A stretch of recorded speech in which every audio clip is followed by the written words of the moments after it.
Hi, Brian. On one hand, you'd probably like to start a veteran quarterback this weekend in a hostile environment, and on the other hand, you'd probably like somebody a little bit more mobile versus Virginia Tech's aggressive defense. I wonder how you weighed those varied factors in determining a starter as early as Monday or Sunday. Then my second question is, what was Notre Dame's response to Kyle Hamilton's claim about what the ref said to him in the Cincinnati game? Yeah, those were part of the factors. I think going on the road and the environment that we're in was a factor. Um, Mobility is a bit of a factor. It needed to be evaluated. And then, certainly, grading out. And, I think from our, overall perspective, what of the guys, who gives us the best chance to win. It's still about winning football games. And so when we added all those things up, that's how we came up with the decision. But all those are accurate, that they needed to be considered. We heard about the claim. We didn't pursue it per se. We felt like if there was something that the ACC wanted to address, that they would get back with us. John Finneran, you're up next. Brian, working off of Tim's questions, I guess I should ask, are you probably going to keep your quarterback secret until Saturday? Yeah, we just feel like at this point, John, we'll let it roll out when we get out on the field, and kind of go from there. The guys know we've been practicing, all week. So at this point, I think we'll just, and I don't think it's going to be a big surprise. Virginia Tech's, seeing all three of these guys play. Tim O'Malley, you're up next. Hey, Coach, just one quick question. One, sorry, it gets a little more involved. The status of Michael Mayer now has gone through a few practices. And also we had a chance to talk to some walk-ons on Tuesday. One we didn't speak with was Adam Shibley, who by all accounts, it seems like he has won 4 starting jobs on special teams. What did he show you, and what does it take for a walk-on to beat out scholarship players at so many positions? Is that it seems rare that someone would beat out that many scholarship players across the board on special teams. Michael Mayer, we've added his workload. And when I say workload, I mean, in terms of what we want him to do for us, because we're managing him so we can get him to Saturday so he can play at the level that he's capable of playing at. So we've done a little bit each day. We'll do a little bit more today in the red zone with him and in third down, which are, obviously key components to his effectiveness for us. So it's been a good progression for us. And, we feel pretty optimistic that he's going to be able to help us on Saturday. Shibley is, I know you use the term, walk on, and he is a walk on, but he's much more mature. He's a veteran guy. He played a lot, and he comes to us a lot more physically mature, in that the position in which he's playing is it requires somebody that has played a lot of football, which he has. So you're right in that he has to be a bit unique relative to the walk-on position, that he beats out some scholarship players, but he's beating out young guys that at those particular positions. So he's not beating out Prince Collie at a position. He's not beating out, our top freshmen at positions, but he is extremely valuable to us. So I just want to temper it a little bit in that he's a veteran, he's an older guy who's had, college experience. And we're so pleased that he's in our program, because he's helped us a lot. Eric Hansen, you're up next.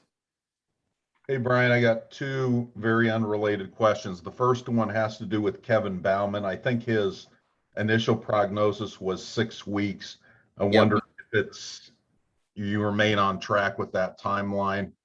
And then my second question has to do with a story that's been kind of circulating involving some former players, former linemen, going to Harry Hiestand for some outside coaching. From my understanding, it being an off-season thing like what maybe your quarterbacks would do or anything. But just in fairness to Harry and to your offensive staff, I just wanted to get clarity on what that situation was. Kevin Bauman is making really good progress. He's out of the boot. He's walking. Yeah, his progress is again, it's bone growth, and he's been on the bone stem. He's done everything. We're going to be in that timeline. We're approaching a pretty critical phase here right now in terms of we start to do some more work. As long as we don't have any stress reactions to that, we feel like we're going to be right on target for Kevin. So it's a positive thing. Regarding our former players, yeah, Harry, obviously still lives in town, and those guys needed somebody because they stayed locally, and Harry, obviously with his availability, train those guys. We can't do it here. Our offensive line coach, Jeff Quinn's not available to train, nor is any offensive staff or defensive staff training guys that are moving on to the NFL. So it was really fortunate that with these guys having apartments that are still under lease through the draft, that they were able to come back here. And with Harry being in town, it worked out great that they were able to hook up with him and get some and an experienced offensive line coach that coached in the NFL and here at Notre Dame to get some work. So we're all for it. We're happy for them that they were able to get that kind of training, but it's not something that college coaches can do for guys that move on after they've graduated. We're embroiled in recruiting and doing other things. So just a good situation all around that he's still in town here and he was available to work with those guys. Patrick Engel, you're up next. Brian, real quick on Joe Wilkins. I know you mentioned he was having an MRI on Monday. I'm curious what you learned on that and the extent of his injury. Yeah, he tore his MCL, so he'll be lost for the season. John Bryce, you're up next. Hey, Brian, two questions here. My first one would be, how have you seen, as the defense has continued to evolve week after week, how have you seen Marcus's demeanor help with that and just the way that he relates to his players?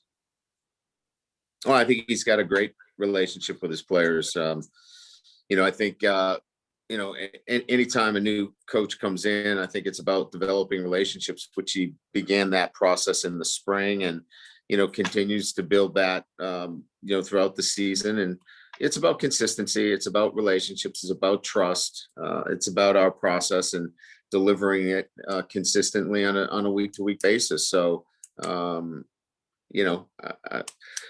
sit in all of the team meetings on defense and get a chance to listen to him talk to the entire unit, and he's on point. There's a good esprit de corps. There's great camaraderie. There's really good morale, and we're still building. This is we're just about at the halfway point of year one with Marcus Freeman leading this defense. Stay tuned. There's going to be some good stuff to follow. As a reminder to the media, if you have a question, please use the raised hand function. We'll go next to Pete Sampson. Brian, I was interested after Cam Hart sort of stacked up performances against Wisconsin and Cincinnati, if you sort of see a different player in practice now, just from a confidence perspective. And then my other question was just, to stick with one quarterback this weekend, is that sort of still your focus? Like that's an important part of it. And if that's the case, does that sort of rule out, Tyler Buckner getting a series in the first half and a series in the second half? Because that sort of runs antithetical to sticking with one guy. Yeah, I mean, Pete, it's unmistakable that confidence grows with making plays. And I've always said that in my career, that the best way to grow confidence is through playmaking. And he made some plays, but he did that sequentially with the teaching of a practice and how that laid out. And so I think that builds trust with position coaches, and that carries itself, to a day-to-day kind of building of what we're teaching. And now you can trust that teaching onto the field. So I think they're all kind of linked together. And there's no question that he's now taking that onto the field and playing with more confidence. I think, what I was saying more than anything else, it was important to really rally behind one quarterback, but it doesn't take the opportunity for us to be multiple if we feel like Tyler Buckner can add to what we're doing as a part of our offense. I don't want to call him a wildcat because he's not. He can do much more, but offenses use that as part of their established offensive structure. So we need an established singular offensive structure, but if we feel like we need to add to it to be better at moving the football, I wouldn't say Tyler Buckner's out of the options of playing in any game this year. Tim Priester, you're up next. Brian, the status of Carmody and Baker at left tackle, and then also Heinisch at the nose. Heinisch is in. Baker was cleared to play. Carmody has been practicing. So Carmody, Baker, Alt, and Quinn Carroll are all options for us, as well as Josh Lugg. So you're looking at, 5 guys for 2 positions. Circle back to Eric Hansen. Go ahead. Real quick one on Jordan Botelho. I know that he had a really good game a couple games ago. Didn't see a lot of action in the last game. I wondered if that was injury related or just kind of a schematic thing with Jordan and what your expectation is going forward with him. Yeah, Eric, it was much more schematic, in terms of where he fit against the heavy personnel of Wisconsin. He's still in a competitive battle for playing time at that Viper position with, Isaiah and Justin. So he's doing a nice job. He's making really good progress. He's part of our different packages, in particular on third down. But that was much more schematic relative to their heavy packages that we wanted to match personnel. That's why you got a much more Jordan Botelho against Wisconsin. Patrick Engel is up next.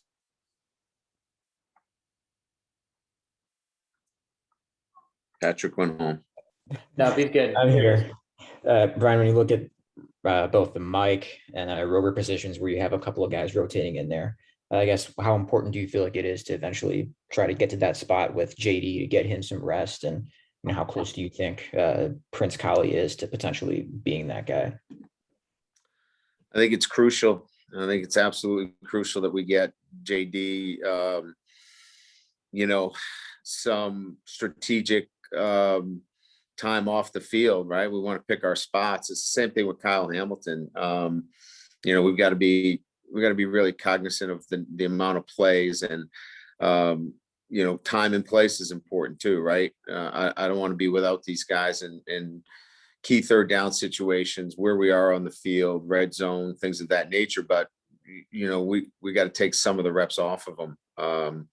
We're, as you mentioned, we're in a pretty good place at the rover position with Kaiser and Pryor. We're a pretty good position with White and Bo, and obviously at the defensive line position we can rotate in, 3 corners.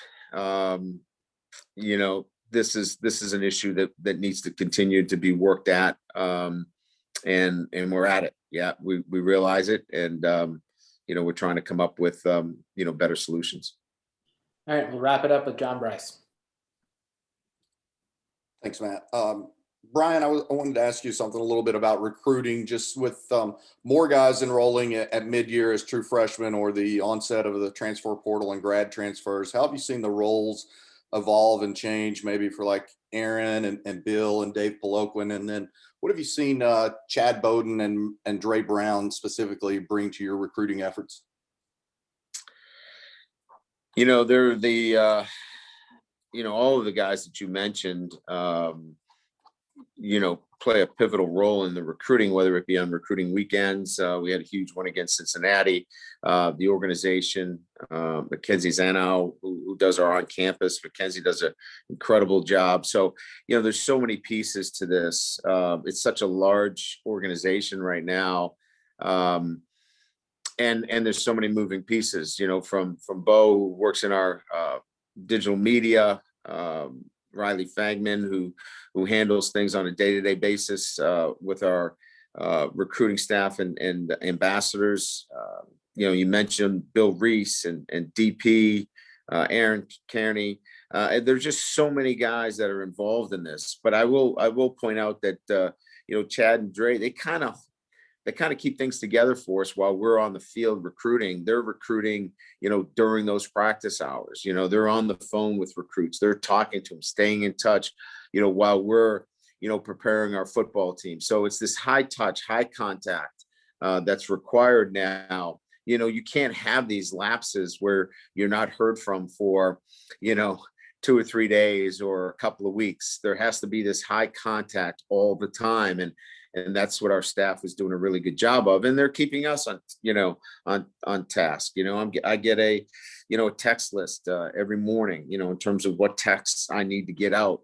So, it's a pretty deep organizational goal that everybody has in mind in terms of, making sure that recruiting continues to stay at its best during the season as well.